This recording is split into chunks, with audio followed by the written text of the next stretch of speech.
Selamat pagi, selamat datang di Rakuni Thinking edisi pagi ini membahas tentang energy security.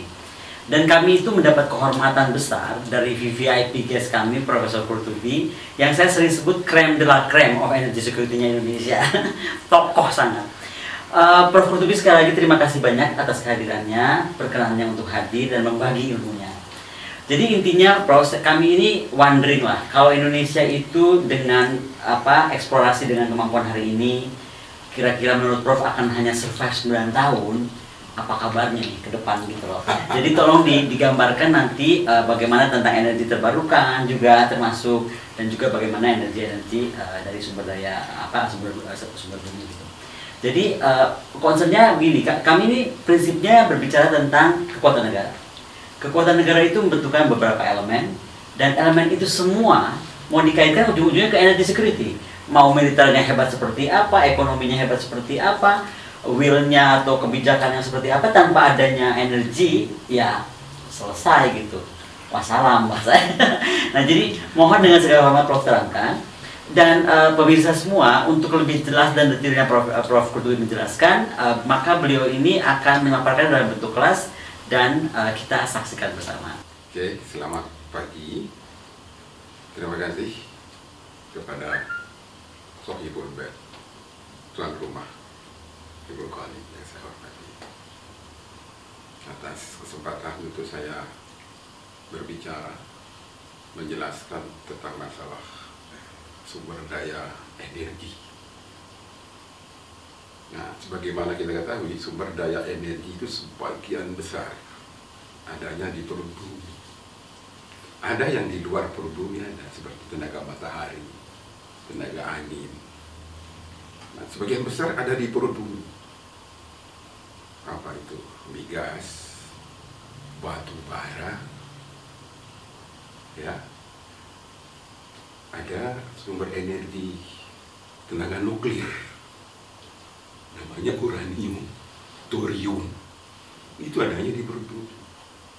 Nah, kita termasuk beruntung negara kita.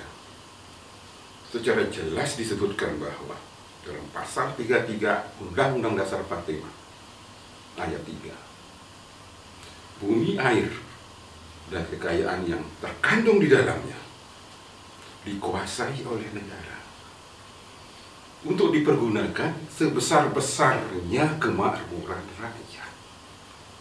Di negara lain hampir tidak ada yang seperti ini. Amerika Serikat misalnya beda dengan kita. Di Amerika Serikat kita bisa saja mempunyai lahan, tanah, begitu, sebagai hak milik, harta kita. Ya. Once ada migas, ada tambang di perut bumi, kalau di kita, itu dikuasai negara. Kalau di Amerika, pemiliknya itu adalah siapa yang memiliki lahan. Sekalipun di perut bumi ada miliaran barrel minyak, adanya itu di bawah tanah milik seseorang, milik perusahaan, maka ownership, kepemilikan daripada cadangan minyak yang ada di perut bumi, cadangan terbukti. Apa itu cadangan terbukti, nanti kita jelaskan.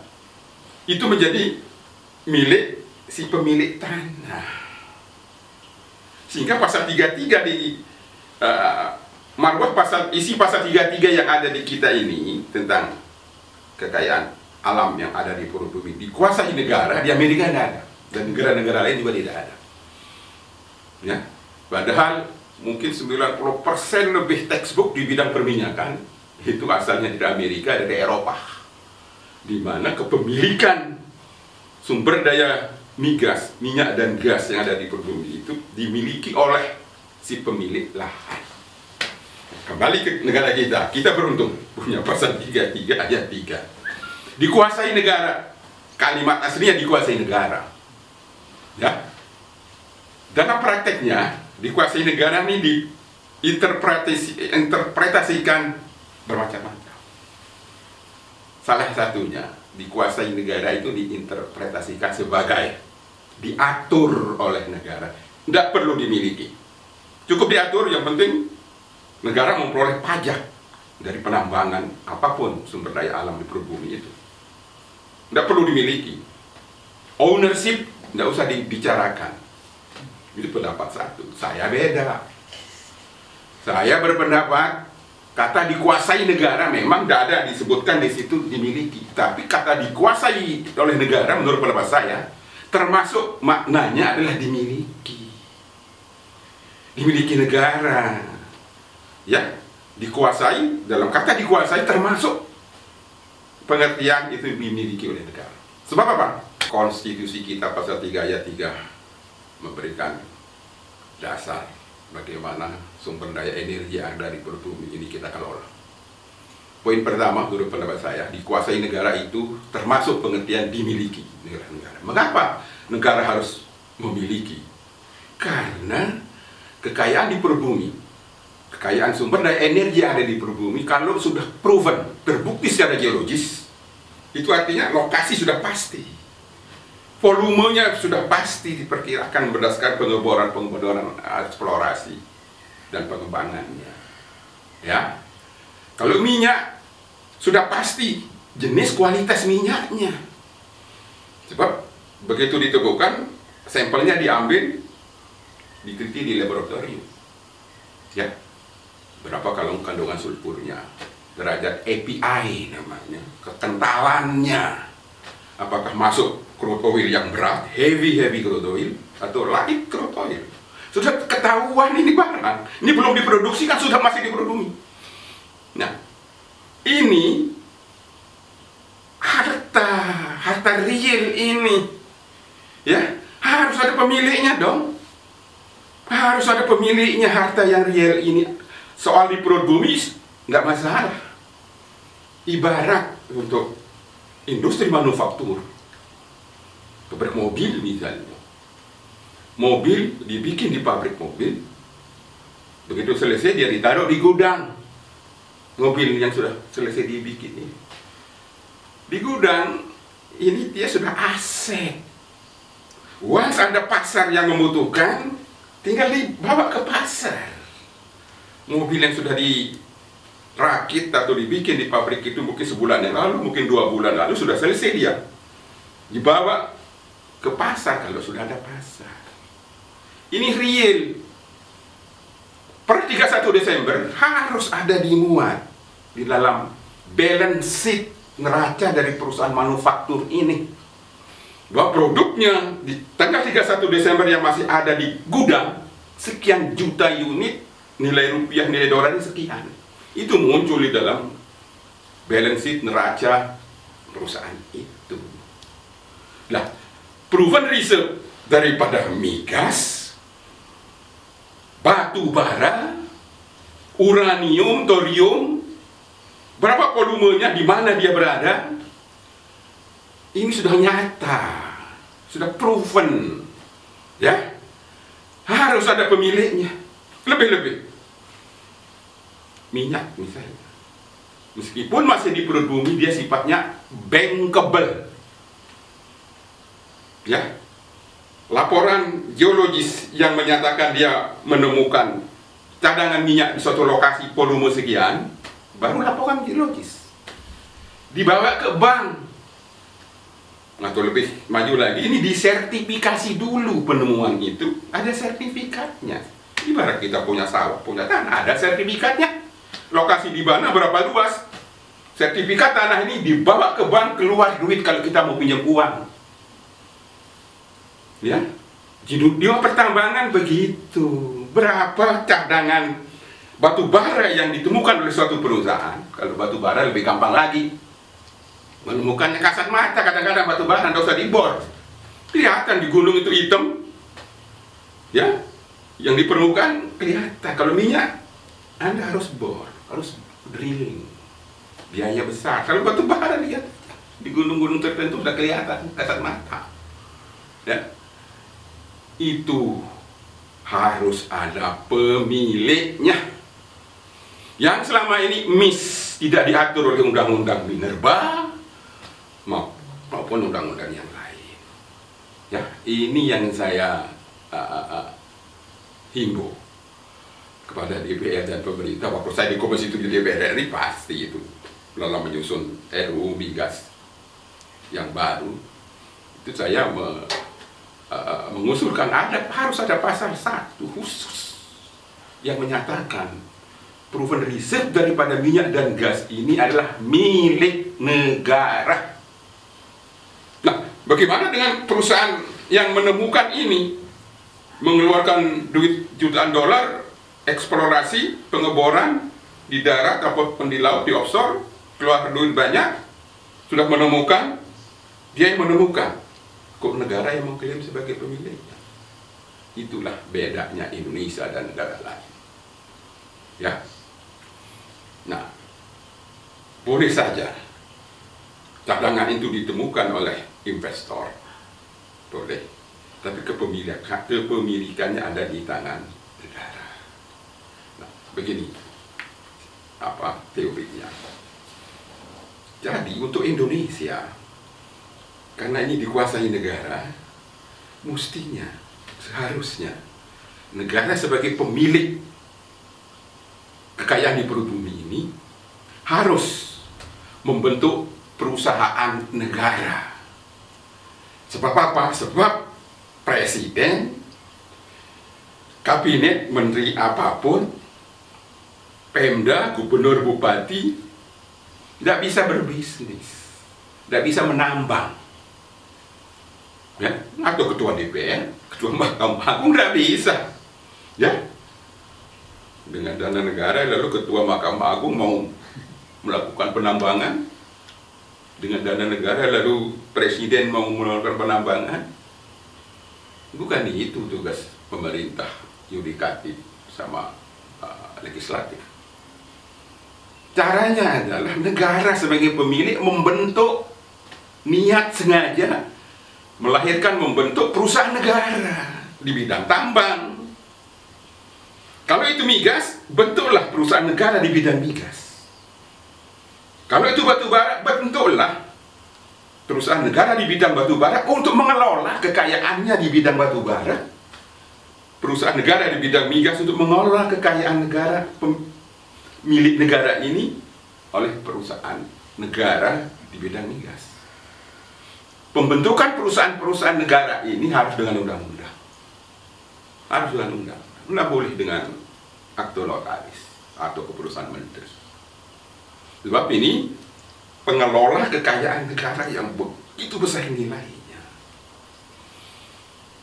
Itu pertama. Kedua, kita sadar apapun yang mau ditambang di seluruh dunia itu ada resiko. Eksplorasi minyak, eksplorasi gas, mencari uranium, mencari thorium, mencari batu bara, bisa ketemu, bisa tidak. Itu resiko. Sejak awal kemerdekaan, kita tidak pernah mau, dan memang tidak ada kemampuan untuk menggunakan dana negara. Kalau sekarang APBN untuk cari minyak, maka undang-undang harus mengatur bahwa siapapun boleh menambang, ya, swasta nasional, asing boleh dalam undang-undang itu. Sebab mereka yang punya teknologi, mereka ada dana, dan mereka mau menanggung risiko. Kalau tidak ketemu, rugi sendiri. Ya, sudah ngebor 3 kilo offshore, tidak ketemu 1 tetes pun minyak. Ini sudah jutaan dolar habis. Rugi-rugi dia sendiri. Nah, kalau ketemu, karena geologisnya pintar, menganalisa data, sehingga tepat memilih lokasi di mana pengeborannya itu, ya, ditemukanlah cadangan minyak.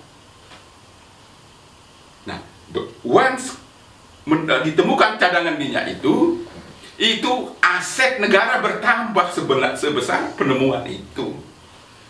Meskipun yang menemukan ini perusahaan swasta nasional atau perusahaan asing. Ini mereka ngerti ini. Pemain-pemain industri migas dunia mengerti konsep Indonesia ini. Mengerti? The Seven Sisters, 7 perusahaan migas raksasa dunia, paham betul konsep Indonesia ini. Sehingga begitu Undang-Undang Nomor 8 Tahun 71 ketok palu, Pertamina diberikan kuasa pertambangan oleh negara. Kuasa pertambangan itu artinya negara menyerahkan wewenang kepada perusahaan negara yang dibentuk oleh negara, namanya Pertamina kalau migas. Ya, dia diberikan kewenangan oleh negara, kuasa pertambangan, mining rights. Artinya apa?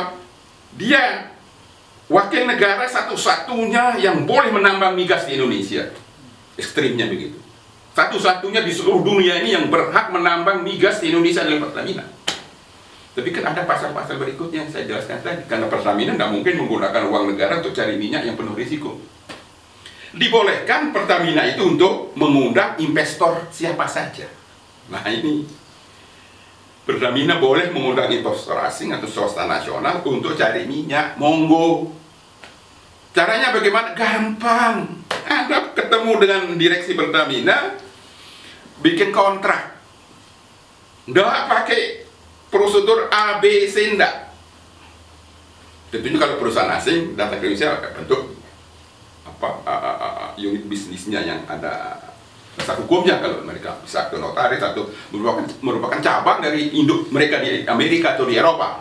Nah, ini investor ini berkontrak dengan perusahaan minyak nasional Pertamina.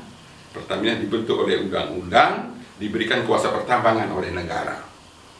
Berkontrak B2B, selevel antar dua bisnis. Di pihak host country di bisa Indonesia yang menandatangan ini adalah perusahaan negara, bukan lembaga pemerintah. Ya, bukan lembaga pemerintah. Ini adalah business entity milik negara. Dia berkontrak dengan perusahaan asing. Anda sepakat, Anda harus cari minyak, biaya Anda sendiri. Kalau ketemu itu milik negara. Kalau ketemu diproduksikan milik negara Indonesia, nah, nanti kita bagi. Sebelum kita bagi, semua pengeluaran Anda kita kembalikan. Nah, di sini stressingnya adalah investor, pelaku usaha diakui penuh oleh undang-undang economic rights. Jadi sekalipun itu yang ditemukan cadangan itu menjadi milik RI, tapi hak ekonomi mereka diakui dalam bentuk satu, dikembalikan lagi. Semua biaya yang mereka keluarkan dalam rangka eksplorasi dan eksploitasi, berapapun biayanya itu dikembalikan dari produksinya. Ya? Ini namanya cost recovery. Siapa yang menghandle cost recovery ini? BUMN atau perusahaan negara yang tanda tangan kontrak, yang memegang kuasa pertambangan, yaitu Pertamina. Pertamina merekod semua pengeluaran perusahaan-perusahaan di Indonesia itu A sampai Z, sebab ini mau dikembalikan dalam bentuk cost recovery. Fair. Jadi Anda sudah mengeluarkan uang, kita kembalikan. Nah, setelah dikembalikan cost recovery, sisanya bagi hasil. Ya, Anda 35%, Indonesia 65%. Setuju, sekian. Tanda tangan kontrak. Ya, ini cara pengelolaan yang benar menurut konstitusi. Ya, pelaku usaha dipermudah. Semua perizinan yang dibutuhkan oleh investor dalam rangka mengeksekusi production sharing contract, dalam rangka menerapkan bisnis mereka di Indonesia, dalam rangka mencari minyak, dalam rangka memproduksikan minyak, itu butuh izin macam-macam. Yang ngurus izinnya adalah penandatangan kontrak di pihak host country, yaitu Pertamina. Jadi investor itu tidak diributkan, tidak dibebani oleh izin. Ya, mulai dari izin lurah, camat, bupati, gubernur, misalnya di daerahnya mau dilakukan drilling, pengeboran. Ya, itu yang ngurus izinnya Pertamina. Investor itu duduk manis di hotel. Nggak perlu ketemu gubernur, nggak perlu ketemu bupati. Pertamina tinggal bilang ke Pak Gubernur, Pak Bupati, Pak Bupati, ini kontraktor saya mau cari minyak di daerah Bapak. Kata Pertamina, itu humasnya, bukan di Pertamina yang ketemu. Humasnya, very simple. Ya, simpel sekali. itu sistem proses investasi yang paling efisien. Ya, tidak pakai izin, tidak pakai apa. Izin perlu, izin ngebor, izin lingkungan hidup di Kementerian Lingkungan Hidup. Tapi yang ngurus itu bukan investornya, pegawai Pertamina. Sebab pegawai Pertamina berkepentingan agar isi PSC antar kedua pihak tadi itu berhasil menemukan minyak, berhasil menemukan memproduksikan minyak tujuannya. Sebab negara kita tidak mau buka pakai dana APBN untuk cari minyak gitu loh. Itu berjalan dan luar biasa. Let me tell you, produksi minyak naik dari 200.000 barel per hari di tahun 60-an, naik menjadi 1,7 juta barel per hari. Setiap hari, setiap minggu ditemukan lapangan minyak baru, setiap minggu ditemukan lapangan minyak baru. Ya, karena mereka rame-rame datang ke Indonesia mengeluarkan dana mereka untuk melakukan eksplorasi. Ya, luar biasa. Ini membuat negara-negara lain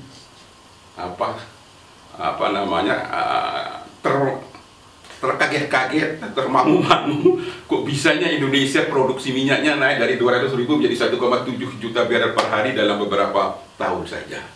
Ya, tidak hanya itu, gas besar ditemukan di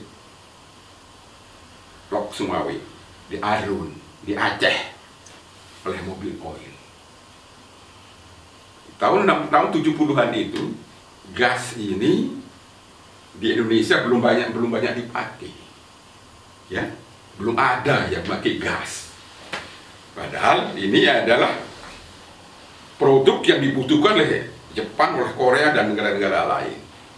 Lalu untuk bisa dibawa ke Jepang ini harus dibikin cair dulu menjadi LNG. Ya, Jepang amat sangat gembira ditawari untuk membeli LNG Indonesia dari Aceh ini. Pembelinya pasti. Nah, sekarang bagaimana membangun pabrik LNG-nya? Pertamina berpikir, ini harus jangan menggunakan APBN 1 sen pun. Ya, caranya gimana?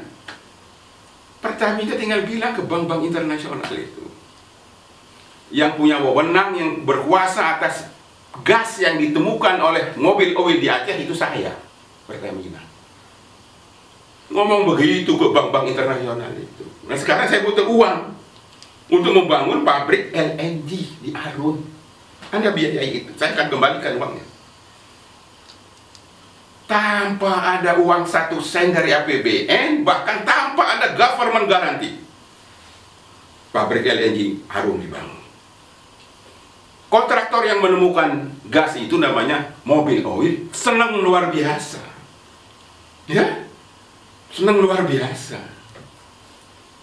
Sukses, Indonesia menjadi negara produsen LNG. Gas terbesar di Kalimantan Timur, di Bontang, copy paste cara di Arun itu. Dibangun pabrik LNG di Badak, di Bontang, tanpa uang 1 sen dari APBN. Ini investasi miliaran dolar pabrik LNG itu. Berikut dermaga, ya, tangki LNG ini harus punya dermaga khusus begitu. Pembelinya sudah pasti Jepang, Korea. Formula harga jualnya sangat ilmiah, objektif, menguntungkan kedua belah pihak. Ya, formula daripada harga jual LNG ke Jepang, ke Korea, yang diproduksikan LNG dari kilang yang dibangun oleh Pertamina, dari Arun maupun dari Badak. Kalau pernah belajar ekonomi energi, itu amat sangat objektif. Harga LNG dikaitkan dengan harga minyak mentah. Oke, kenapa dikaitkan dengan harga minyak mentah? Karena sisi hulu, waktu ngebor cari minyak, yang ketemu gas. Niatnya ngebor cari gas, ketemu minyak. Artinya apa? Kos, biaya untuk eksplorasi minyak, eksplorasi gas, podoai biayanya. Ini sisi hulunya. Setelah di permukaan bumi, di sisi customer, pemakai, gas itu bisa situ tebal dengan minyak. Ya, bisa dipertukarkan penggunaan gas dengan penggunaan BBM. Artinya apa? Harganya harus saling terkait. Dalam bahasa ekonomi, kalau Anda membuat formula harga jual, ini harga LNG harus terkait dengan harga minyak mentah. Ya, itu kuliah ekonomi energi di Colorado School of Mines. Nggak boleh harga gas terpisah dari harga minyak. Itu yang dipakai oleh Pertamina. Sehingga waktu harga minyak $15 per barel, harga gas dari Jepang ke Korea itu $3 per MMBTU. Once harga minyak mentah naik ke $100, harga LNG ke Jepang Korea $13 per barel. Hah? Barangnya sama, volumenya sama. Si Jepang sama Korea happy aja, waktu itu kesepakatan formula. Ya? Berbeda ceritanya dengan pabrik LNG yang dibangun pasca Undang-Undang Nomor 871 dicabut, pasca kuasa pertambangan dari Pertamina dihilangkan, kuasa pertambangan dipindahkan ke pemerintah, ke Menteri ESDM. Tolong catat ini. Jadi kuasa pertambangan tadinya di tangan perusahaan negara. Perusahaan negara berkontrak dengan Mobil Oil, ya, B2B, ke Ampang. Bisa pinjam uang Pertamina itu di bank-bank internasional untuk membangun pabrik LNG dengan nilai miliaran dolar. Tanpa ada 1 sen dari dana APBN dan tanpa government garanti. Karena dipercaya. Industri migas internasional percaya penuh kepada Pertamina sebagai pemegang kuasa pertambangan, bahwa Pertamina yang punya kewenangan mengembangkan gas di perut bumi yang ditemukan oleh perusahaan-perusahaan minyak asing itu. Mereka tahu itu, bahwa Pertamina lah yang berwenang mengembangkan, yang memiliki cadangan gas di perut bumi selama negaranya. Begitu. Ya. Bandingkan dengan pabrik LNG yang dibangun pasca Pertamina dicabut kuasa pertambangannya, Undang-Undang 871 dicabut, diganti dengan Undang-Undang Migas Nomor 22 tahun 2001, di mana kuasa pertambangan dari Pertamina dipindahkan ke Kementerian ESDM. Kementerian ESDM membentuk lembaga namanya BP Migas untuk berhubungan, berkontrak dengan perusahaan minyak asing atau swasta. Tapi dia statusnya lembaga pemerintah. Ya, sehingga pola hubungan antara host country Indonesia dengan investor minyak asing terutama dan swasta nasional bentuknya B2G, business to government, polanya itu. Hati-hati, punya konsekuensi ini. Yang pertama tadi itu B2B, business to business, bisnis antar dua company, satu level. Ini sekarang antara the government of the Republic Indonesia dengan perusahaan menyangkut sumber daya alam. Ya. Nah, dampaknya langsung. Gas yang besar di Papua tadinya mau dikembangkan oleh Pertamina, tetapi karena undang-undangnya sudah ganti, Pertamina tidak punya hak lagi mikirin mengembangkan gas yang besar di perut bumi yang ditemukan oleh pihak asing. Kalau sebelumnya kan Pertamina mikirin bangun pabrik LNG-nya, jual ke luar negeri, luar biasa hasilnya. Sekarang tidak bisa. Ya, karena kuasa pertambangannya dicabut, ditangani oleh BP Migas. BP Migas menunjuk British Petroleum membangun pabrik LNG di Papua.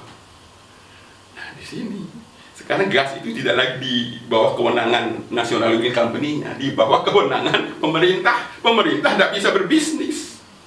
Pemerintah BP Migas mustahil membangun pabrik LNG. Nggak bisa. BP Migas yang dibentuk oleh Undang-Undang Migas atas nama pemerintah sebagai pemegang kuasa pertambangan mau membangun pabrik LNG tangguh di Papua. Nggak bisa. Akhirnya apa? Ya, serahkan ke British Petroleum. Iya, BP yang membangun. Ya, saya sudah ingatkan di media massa waktu itu. Nah, sekarang singkat cerita, LNG plan-nya jadi, dijual ke Cina dengan formula yang Masya Allah. Orang yang mengerti ekonomi energi ini musibah. Musibah, ya, mengadopsi, mengcreate, menyetujui formula harga jual LNG tangguh ke Cina itu tanpa dikaitkan dengan harga minyak dunia. Dikaitkan tetapi dikasih batas maksimal harga minyak dunia itu, ya. Boleh harga jual LNG ke Cina naik sampai level harga minyak mentah itu sampai naik ke $25. Dari keadaan waktu itu sekitar 15 apa begitu. Jadi kalau harga minyak mentah dari 15 naik ke 16, naik ke 17 dan seterusnya, harga jual LNG ke Cina itu ikut naik. Tapi once harga minyak mentah dunia di atas $25, karena dalam formulanya itu adalah harga LNG sama dengan fungsi daripada harga minyak mentah. Ya, tapi harga minyak mentah dunia itu ada syaratnya, lebih kecil atau sama dengan $25 per barel.